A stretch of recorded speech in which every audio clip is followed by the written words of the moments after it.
Hey everyone, so after all those really heavy videos about there is no clash, I think we could all use a little palate cleanser. Something radically different from Christianity and Islam. So here's Swami Mukundananda, a Hindu guy, to tell us that atheists are secretly looking for God whether they realize it or not.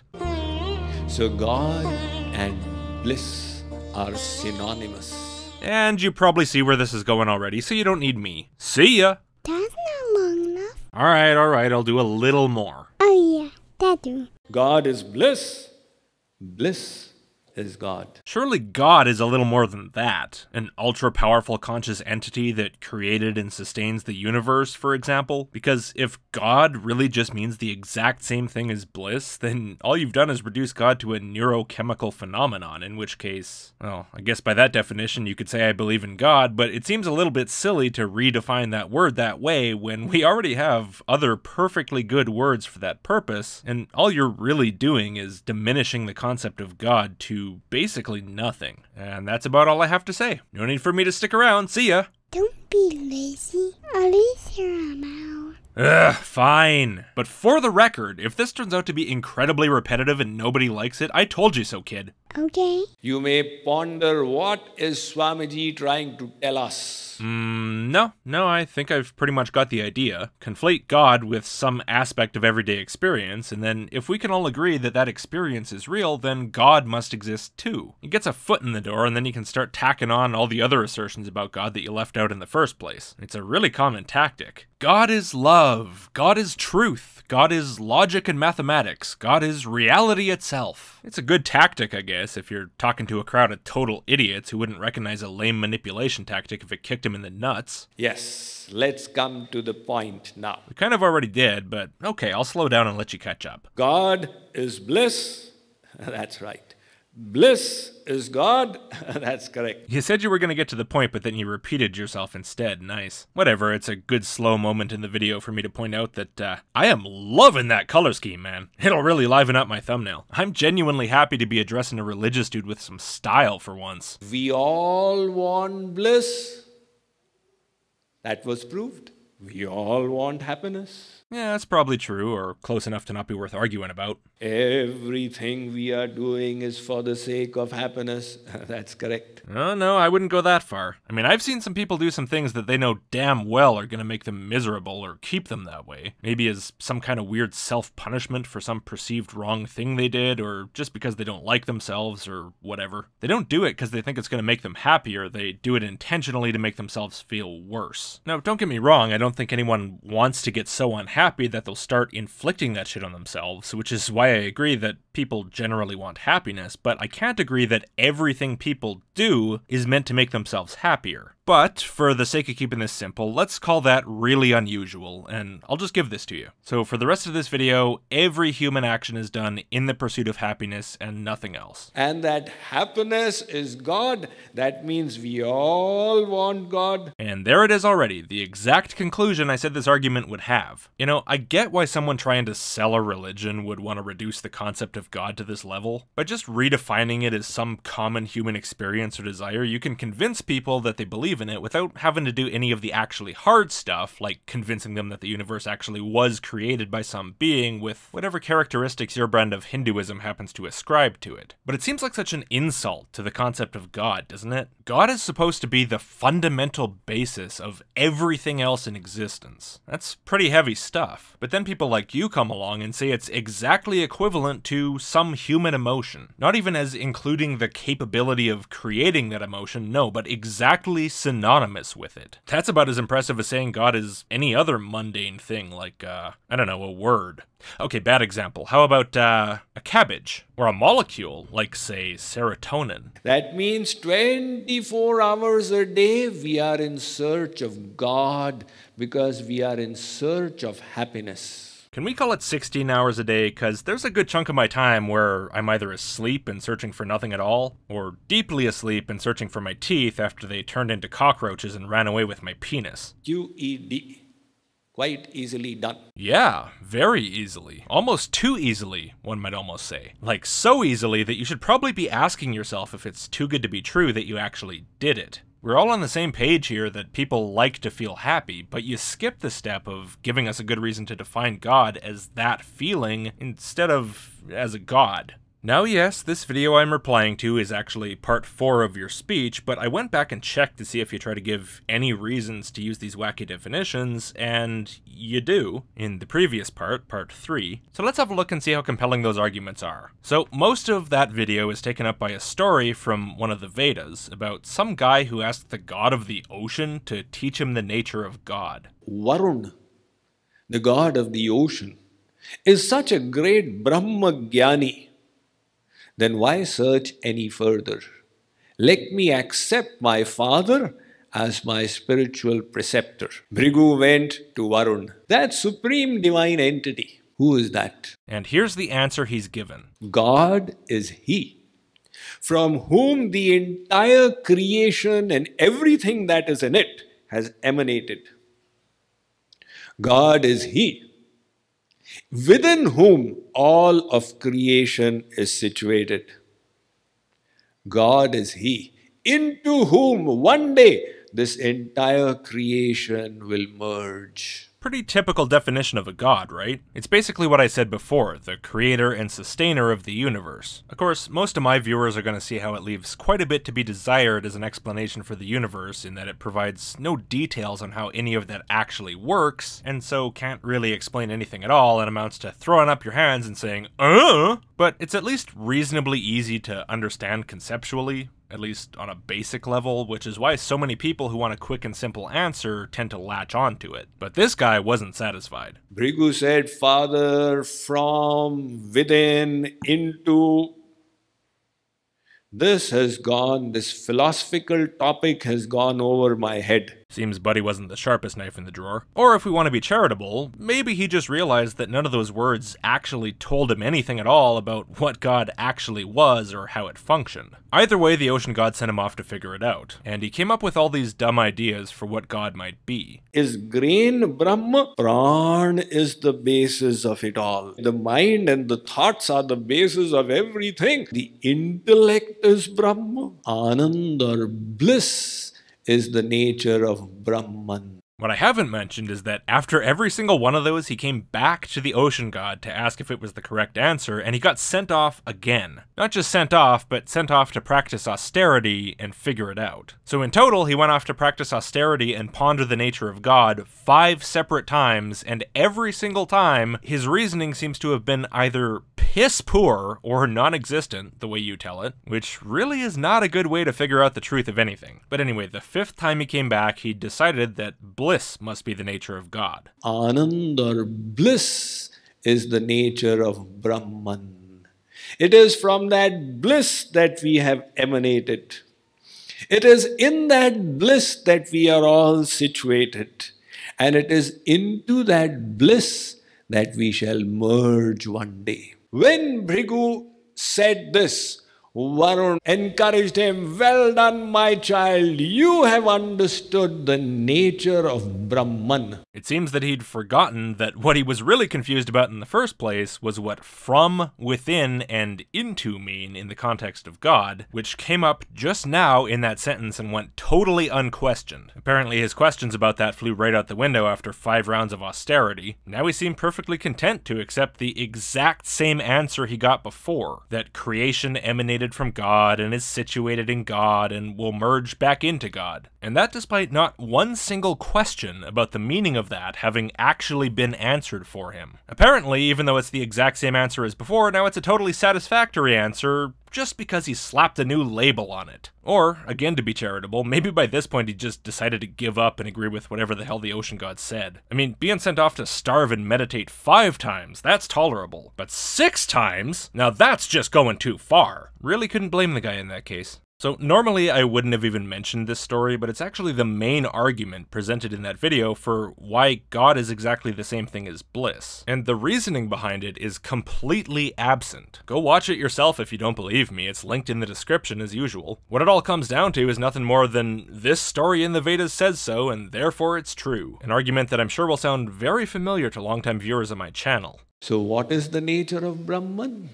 Bliss, happiness, Anand. Bible says it, I believe it, and that settles it. Never mind if it makes any sense. This is religion. You don't need sense. But that's not the only argument in this video, so let's look at some more ultra-compelling arguments. The Srimad Bhagavatam is saying the Sri Murti of God is made of bliss. The Padma Puran says God's stomach, hands, feet, face are all made of bliss. So all these scriptures are telling us that God is of the nature of bliss. I got more than one Bible that says it, and I believe all of them, and that settles it. Yeah, this is really convincing me of the value of redefining words in the stupidest possible ways, really. You can never separate God from bliss. If you say there is bliss in God, it means that God is blissless.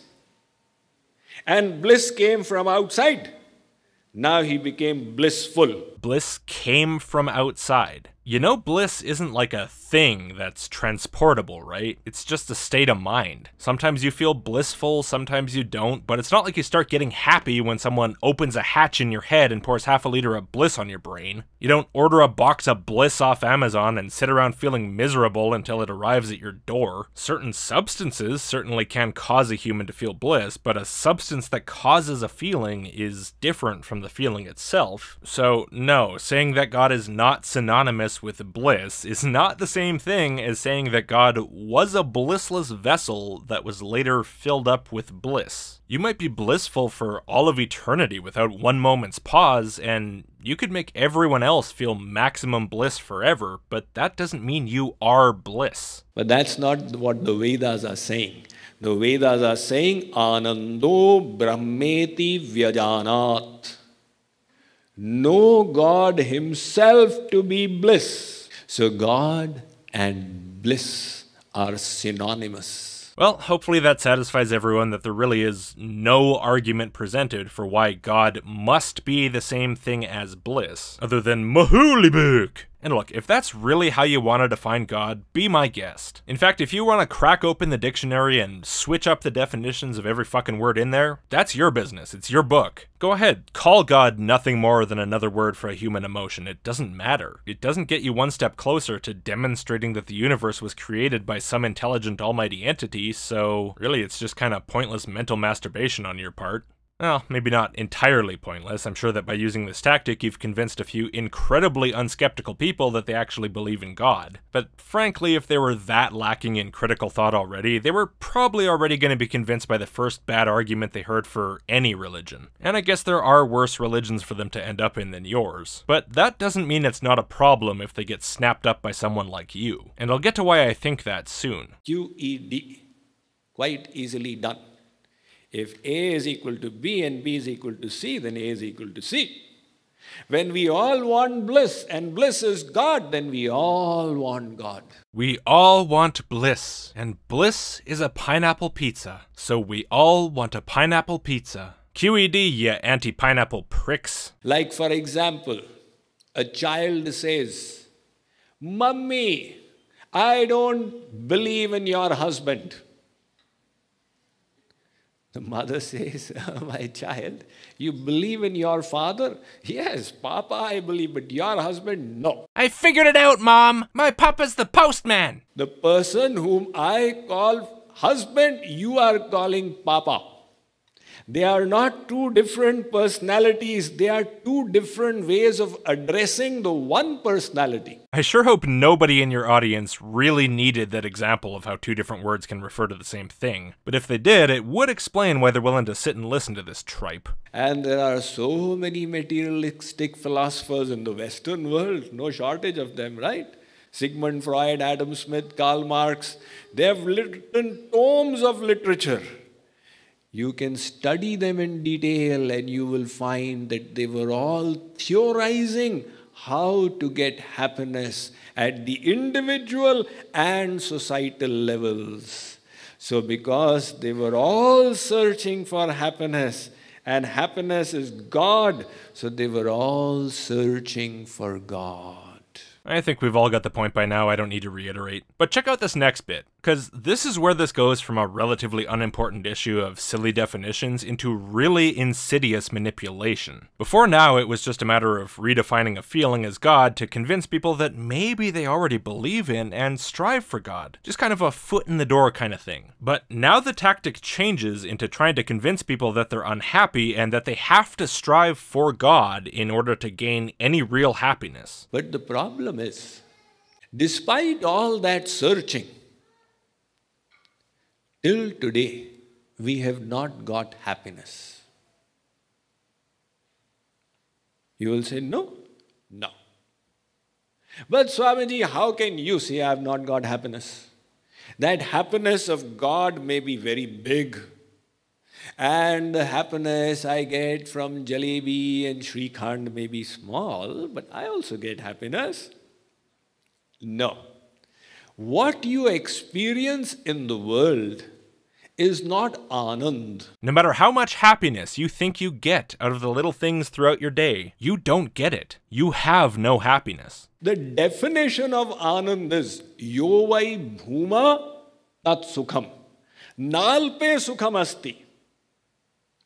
That bliss which your soul is searching for is infinite in extent. If it is finite, it will never satisfy you. If you feel satisfied, you're wrong. If you think your life is good enough, feeling less than infinitely perfect every single moment of every single day, it's not good enough. Don't seek to come to terms with negative feelings. Don't seek to accept those things as a part of yourself. Don't even try to be happy by facing the reality of your life and your mind and adjusting your perspective. It can never work. Let us say you spent your whole energy chasing the great American dream, and by the age of 45 you made it, you became a millionaire. Are you happy? Yes, one. Seeing those 6 zeros, I'm really happy. The bank balance. Now look at the billionaire. Oh my God, he's got 1 billion, he's got a private plane, he's got a boat in Galveston. I've only got 1 million. That millionaire, no matter how much happiness he gets, when he sees the billionaire, he becomes discontented. What is the message?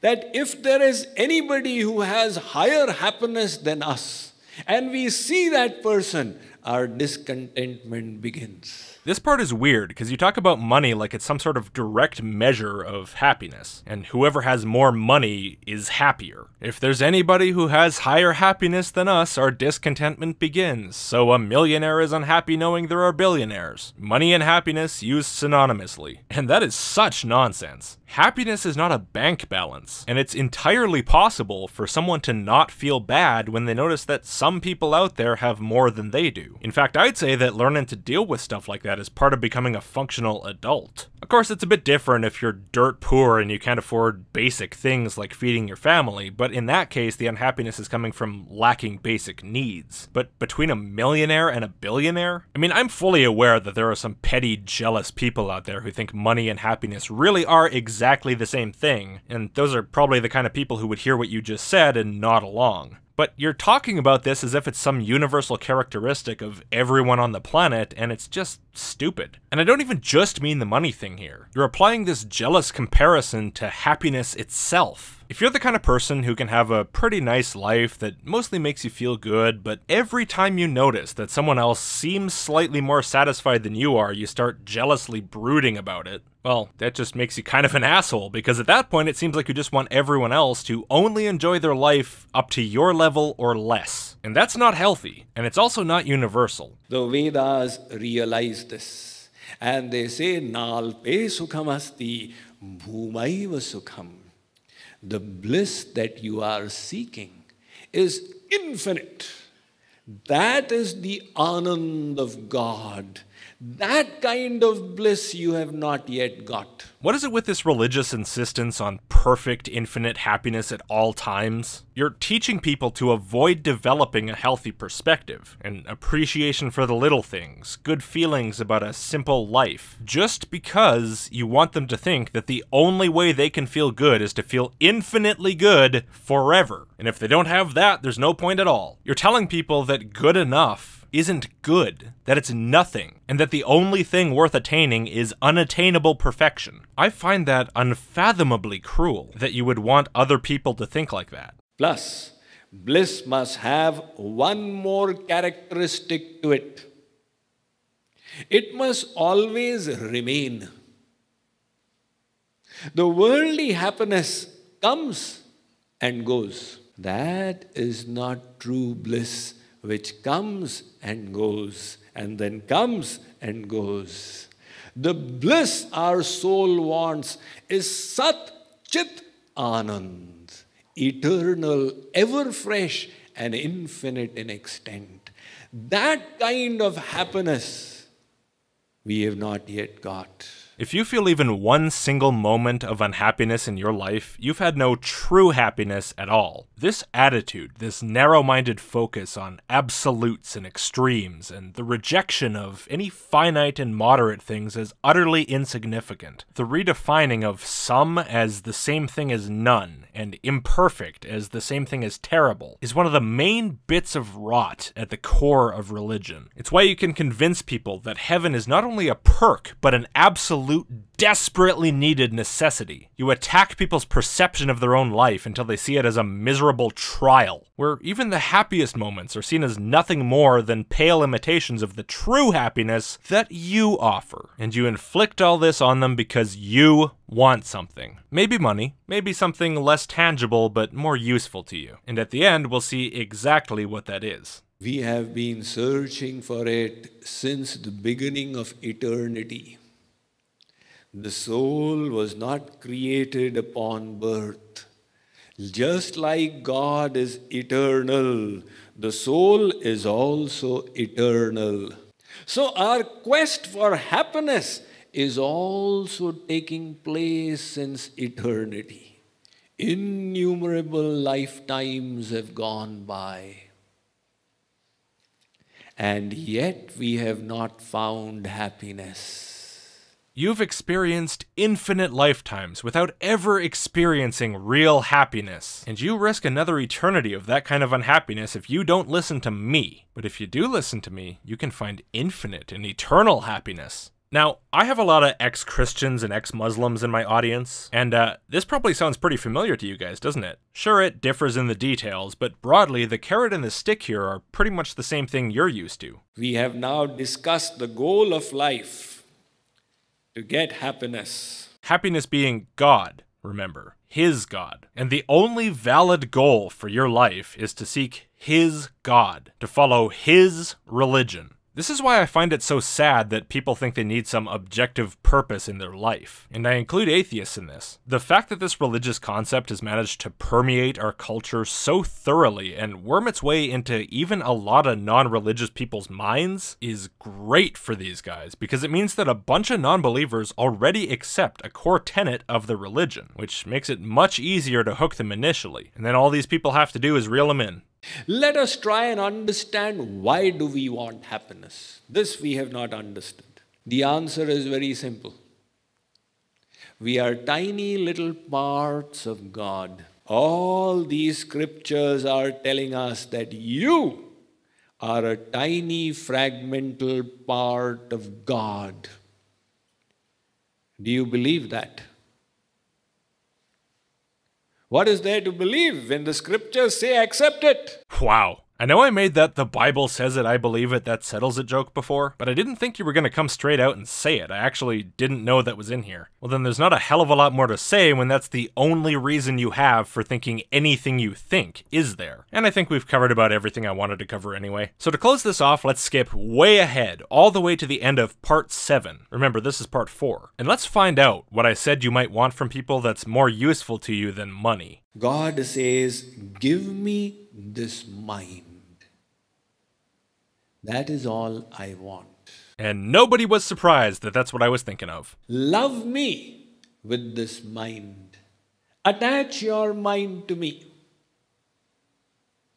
And in endless lifetimes, we have given this mind to the world.